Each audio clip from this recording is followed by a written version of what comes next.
Assalamualaikum warahmatullahi wabarakatuh. Kembali lagi di channel Muslim Cerdas. Sahabat sekalian, kali ini kita akan mengulas perihal jagoan berjubah yang tengah ketakutan bakal menjadi mantan Habib. Siapa lagi kalau bukan Al-Habib lipstik merah yang kembali berulah, yaitu Bahar bin Ali bin Sumaid alias Bahar Smith. Dalam live terakhirnya di kanal YouTube-nya, Bahar Smith kembali menampakkan karakter aslinya yang dalam beberapa hari terakhir sempat sedikit mereda. Namun kelihatannya kambuh lagi, entah karena frustasi atau usai drama picisan penembakan yang gagal tayang. Bahar Smith kembali melontarkan kata-kata kotor, caci maki dan arogansi dengan menantang-nantang orang yang menganggap Mufti Batavia, Habib Usman bin Yahya sebagai antek Belanda. Dengan gaya layaknya orang lapangan yang biasa bertempur di medan perang, Bahar menantang orang-orang yang menurutnya memfitnah Mufti Batavia itu jangan cuma di medsos, tapi ketemu langsung untuk baku pukul dengannya. Lagu lama yang justru jadi bahan tertawaan publik dan warganet, semua sudah hafal betul. Sok nantang-nantang lalu ngeles dan ngumpet dengan 1001 caranya. Itulah ciri khas spesies mereka. Geng Taufik Assegaf dan Mufti Petamburan beserta kroco-kroco para budak mereka yang belum sadar muslihat para tuanya, segerombolan besar oknum habaib. Gertak sambal sok jagoan giliran dilayanin berkelit menghindar dengan alasan sana-sini.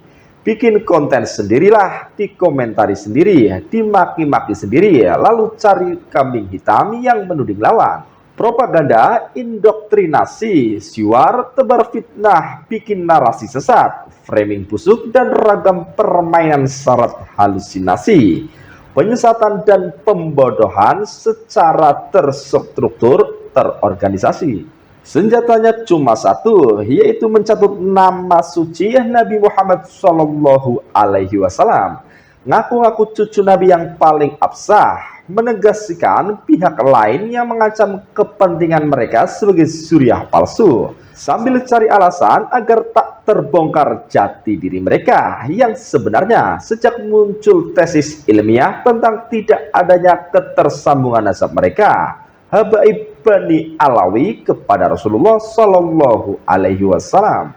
Kalah dalil dalam kitab nasab primer, tak ada pengakuan nakobah leluhur mereka dari Yaman dan Irak, tak berani tes DNA.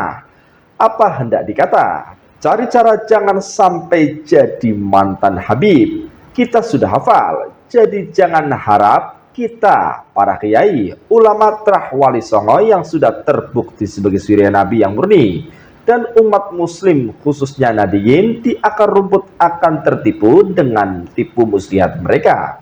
Para sahabat sekalian, menyikapi polemik nasab Alawi yang tak kunjung mencapai titik temu, karena mereka memang sengaja menghindar agar tak ketemu pimpinan Majelis Ahbabur Rasul Indonesia, Sayyid Saif Alwi pun buka suara. Sayyid Saif Alwi membantah pernyataan Bahar bahwa memang benar ada habaib yang sesat, bahkan banyak.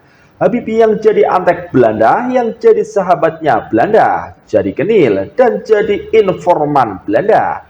Kenil sendiri adalah tentara atau angkatan perang kolonial Hindia Belanda. Sayyid Saif Alwi juga mengungkapkan adanya pihak yang sengaja mempropaganda doktrin agar umat menjauhi para ulama dan kiai yang jelas sanad keilmuan dan keimanannya.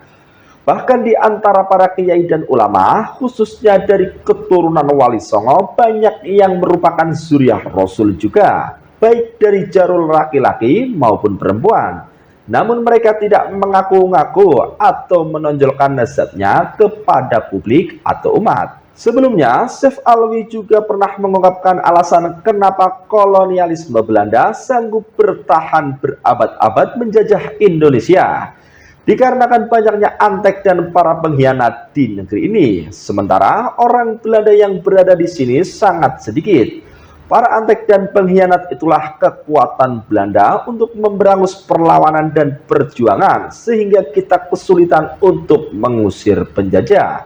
Sayangnya, para pengkhianat itu beranak pinak dan masih bercokol di negeri ini meski Belanda telah minggat dan Indonesia telah merdeka. Dan salah satu yang dikenal sebagai bagian dari pengkhianat atau antek Belanda adalah seorang Habib kontroversial dari kalangan Ba'alawi yang diangkat oleh pemerintah Hindia Belanda sebagai Mufti Batavia. Sejarah kontroversial Utsman bin Yahya sudah terlalu sering kita dengar dan banyak diulas sejak bertahun-tahun hingga hari ini. Yang namanya kontroversi ya pasti ada yang kontra dan ada yang pro juga.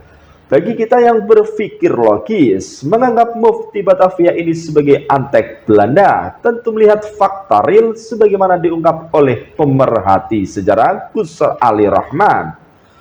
Menurut Gus Ali Rahman, Habib Utsman bin Yahya adalah seorang intelektual muslim yang menurut sejarawan asal Belanda, L.W.C. van der Burgs, beliau adalah sahabat baik orang Belanda. Geger Cilegon adalah bukti pengkhianatan Mufti Batavia Utsman bin Yahya yang mengecam peristiwa pemberontakan Tani terbesar yang terjadi pada tanggal 9 Juli 1988 setelah pembubaran Kesultanan Banten pada 1813 oleh VOC.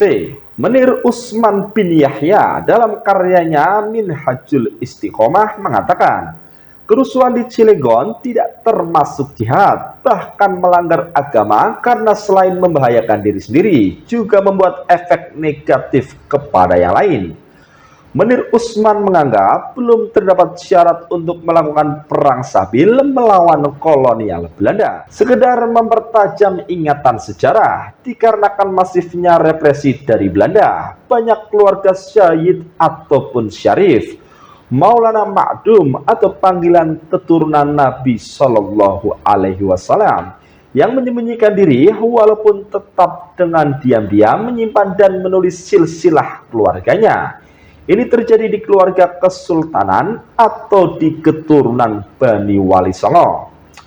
Menurut pemerhati sejarah dan genetika, Belanda membuat suatu proyek obstasi umat Islam dengan menunjuk seorang orientalis yang hafal Al-Quran bernama Sunok Hodgkins yang nama samarannya adalah Haji Abdul Ghaffar atau Habib Putih. Sunok Hodgkins keliling dari Aceh hingga Tanah Jawa dan dia banyak memberikan rekomendasi kepada Belanda tentang bagaimana cara menaklukkan dan menjinakkan umat Islam, termasuk harus merebut klaim siapa cucu Nabi yang paling pantas memiliki otoritas keagamaan di Nusantara.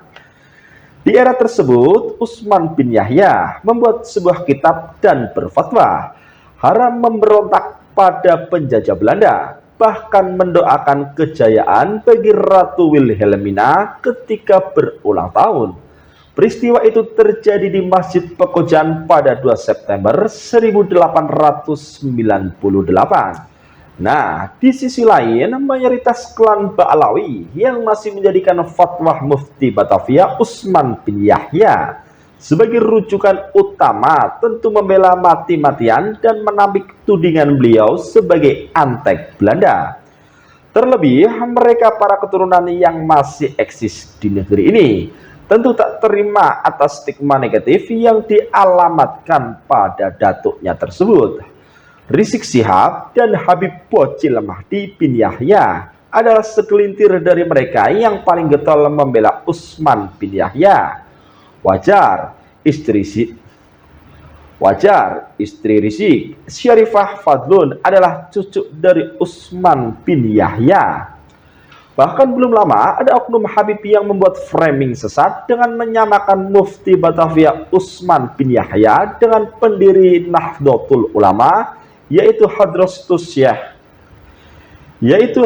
Syekh Kiai Haji Hasyim Asy'ari.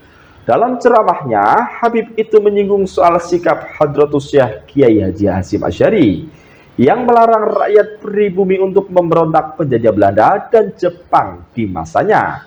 Oknum Habib yang menyamakan sikap melarang pemberontakan atas penjajah yang dilakukan oleh Sayyid Utsman bin Yahya.